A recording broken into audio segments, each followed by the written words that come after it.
नमस्कार दोस्तों, स्वागत है आपका GK of Rajasthan YouTube channel में। इस वीडियो के अंदर शामिल है राजस्थान जीके के very very very important person जो राजस्थान की किसी भी भर्ती परीक्षा में बहुत काम आएंगे। शुरू करते हैं आज के पहले पर्सन के साथ।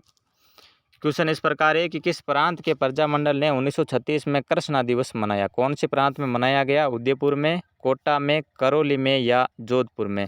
इस प्रश्न का सही उत्तर हो जाएगा जो कृष्णा दिवस है वो मनाया था जोधपुर रियासत में। अगर आपको ध्यान हो तो ये बताइए कि कौन सी रियासत के अंदर बीरबल दिवस मनाया गया? कौन सा दिवस मनाया गया? बीरबल दिवस मनाया गया। डियर चलते हैं अगले प्रश्न पर। अगला प्रश्न इस प्रकार है, सागरमल गोपा का संबंध किस रियासत से है? सागरमल जी गोपा का संबंध कौन सी रियासत से? बीकानेर से, उदयपुर से, जैसलमेर से या किशनगढ़ से? सही उत्तर क्या हो जाएगा इस प्रश्न का? सागरमल जी गोपा का संबंध है जैसलमेर रियासत से। कौन सी रियासत से? जैसलमेर रियासत से स्वतंत्रता सेनानी सागरमल जी गोपा का संबंध है। चलते हैं अगले क्वेश्चन पर। अगला क्वेश्चन है कि राजस्थान में सेवा संघ की स्थापना कहाँ हुई? दिल्ली में, वर्धा में, अजमेर में या साबरमती में? तो आप सबको पता है जो सेवा संघ की स्थापना है वो कहाँ हुई थी? वर्धा के अंदर हुई थी। अगला प्रश्न लेते हैं। अगला क्वेश्चन इस प्रकार है कि राजस्थान के राजनीतिक जागरण में अग्रणी रहे त्याग भूमि नामक समाचार पत्र के संपादक कौन थे? त्याग भूमि के संपादक कौन थे? जयनारायण जी व्यास, हरिभाऊ उपाध्याय, रामनारायण चौधरी जी, विजय सिंह जी पथिक कौन थे? इस प्रश्न का सही उत्तर हो जाएगा तो त्याग भूमि समाचार पत्र है वो किन का था? हरिभाऊ उपाध्याय का। चलते हैं अगले प्रश्न पर। अगला क्वेश्चन है कि राजस्थान इको टूरिज्म नीति जारी की गई? कब जारी की गई? अप्रैल 2021 में, अगस्त 2020 में, दिसंबर 2020 में या जुलाई 2021 में? तो राजस्थान में इको टूरिज्म नीति है जारी की गई कब? जुलाई 2021 के अंदर। चलते हैं अगले क्वेश्चन पर। अगला क्वेश्चन है कि मणिकौल की फिल्म दुविधा किसकी कृति पर आधारित है? मणिकौल की फिल्म का क्या नाम है? दुविधा। ये जो फिल्म है किसकी कृति पर आधारित है? विजयदान देथा की, याज्ञवेंद्र शर्मा की, कन्हैयालाल सेठिया की, नथमल जोशी की? क्या होगा इस प्रश्न का राइट आंसर? विजयदान देथा की कृति पर आधारित है मणिकौल की फिल्म दुविधा। अगला प्रश्न लेते हैं। सहेलियों की बाड़ी के निर्माणकर्ता कौन थे? सहेलियों की बाड़ी का निर्माण किन्होंने करवाया था? जगत सिंह फर्स्ट, प्रताप सिंह सेकंड ने, संग्राम सिंह सेकंड ने या चंद्र सिंह ने? किन्होंने करवाया था सहेलियों की बाड़ी का निर्माण? संग्राम सिंह सेकंड ने करवाया। इस प्रश्न का राइट आंसर हो जाएगा ऑप्शन है सी, संग्राम सिंह सेकंड ने सहेलियों की बाड़ी का निर्माण करवाया था। अगर अभी तक आपने चैनल को सब्सक्राइब नहीं किया तो वीडियो को लाइक करके चैनल को सब्सक्राइब कर दे और बेल आइकन में ऑल सेलेक्ट कर ले ताकि आने वाला जो वीडियो है उसका नोटिफिकेशन आप तक पहुंच सके। चलते हैं अगले प्रश्न पर। अगला क्वेश्चन है, सलीम सागर एवं सूरजकुंड जल तड़ाग अवस्थित है? कहाँ अवस्थित है? बाला किला अलवर में सलीम सागर एवं सूरजकुंड जल तड़ाग अवस्थित है। अगला प्रश्न, जैसलमेर की स्थापना हुई थी? जैसलमेर की स्थापना कब हुई? 12वीं शताब्दी के अंदर जैसलमेर की स्थापना हुई थी। अगला प्रश्न लेते हैं। बटनेर का किला किसने बनवाया था? बटनेर का किला जो कि हनुमानगढ़ में है उसका निर्माण भूपत भाटी ने करवाया था। चलते हैं अगले प्रश्न पर। राजस्थानी चित्रकला का सबसे पहला वैज्ञानिक वर्गीकरण किसने प्रस्तुत किया? तो आप सबको पता है राजस्थानी चित्रकला का सबसे पहला वैज्ञानिक वर्गीकरण जो प्रस्तुत किया था किन्होंने किया? आनंद कुमार स्वामी ने।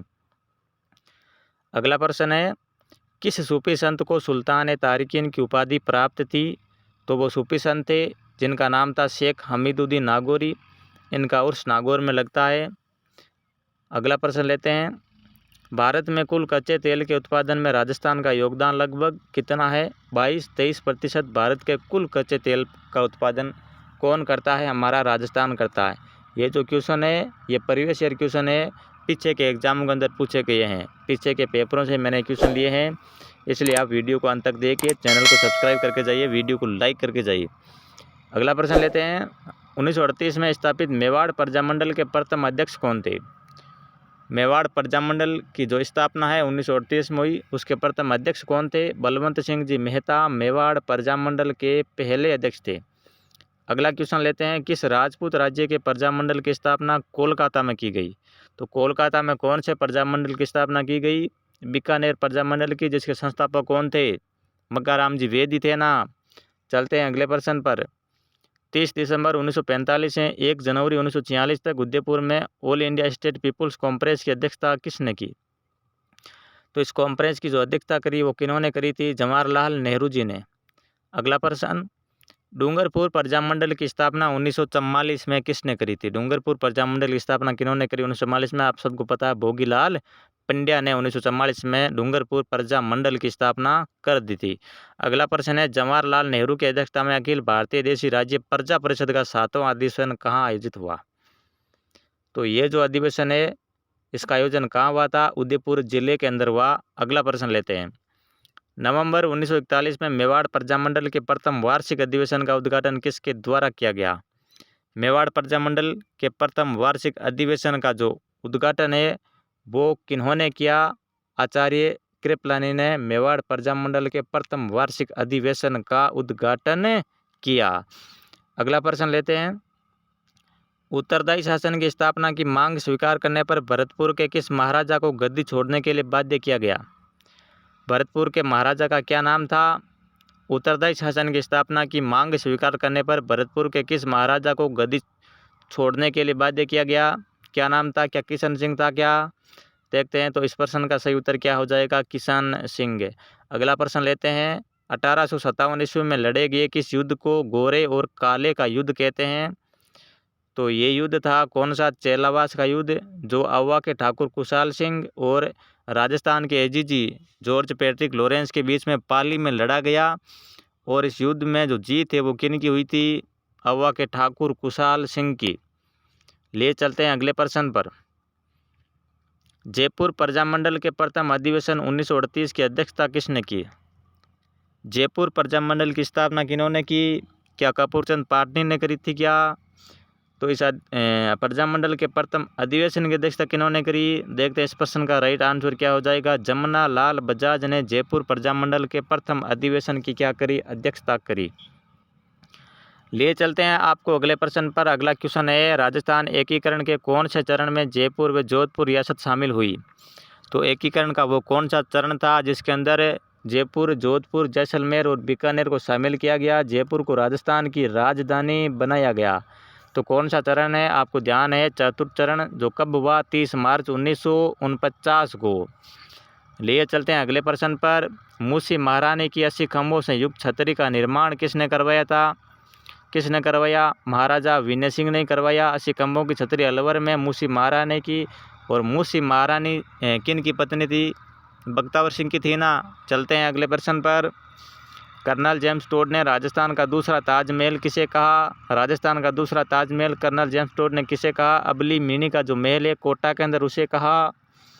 और जो राजस्थान का पहला ताजमहल, वैसे राजस्थान का ताजमहल किसे कहते हैं? जो जसवंत थड़ा है जोधपुर वाला उसे राजस्थान का क्या कहते हैं? ताजमहल कहते हैं। अगला प्रश्न है, राजस्थान में सादिक अली समिति का संबंध रहा है। राजस्थान में सादिक अली समिति का संबंध पंचायती राज से था। कौन से राज्य से? पंचायती राज से। पंचायती राज की शुरुआत भारत में कहाँ से हुई? अपने राजस्थान के नागौर जिले से हुई थी। किन्होंने करी? जवाहरलाल नेहरू जी ने करी थी। अगला प्रश्न है, सूर्यमल मिश्रण किस शासक के दरबारी कवि थे? सूर्यमल मिश्रण, जिनकी रचना का नाम वंश भास्कर, ये राम सिंह के दरबारी कवि थे। राम सिंह कहाँ के शासक थे? बूंदी के। कहाँ के? बूंदी के। अगला प्रश्न लेते हैं, चारण कवि शिवदास गार्डन ने किस ग्रंथ की रचना की थी? तो शिवदास गार्डन के ग्रंथ का नाम अचलदास खिचरी वचनिका। अचलदास खिचरी वचनिका। रचनाकार कौन है? शिवदास गार्डन।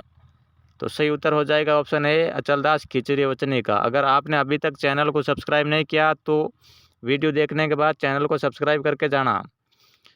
अगर आपको मैटर पसंद आए तो, नहीं आए तो कोई प्रेशर नहीं आपके ऊपर। चलते हैं अगले प्रश्न पर, मल्हाराव होलकर व जयपुर के शासक ईश्वरी सिंह के मध्य बगरू का युद्ध कब लड़ा गया?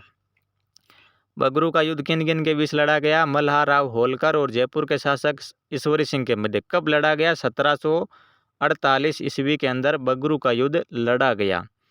अगला प्रश्न लेते हैं। अगला प्रश्न है ही नहीं, इतने ही प्रश्न है। तो बहुत बहुत धन्यवाद आपका, आपने वीडियो अंत तक देखा। चैनल पे नए हो तो सब्सक्राइब करके जाना, वीडियो को लाइक करके जाना, एक अच्छा सा कमेंट करके जाना। Thank you.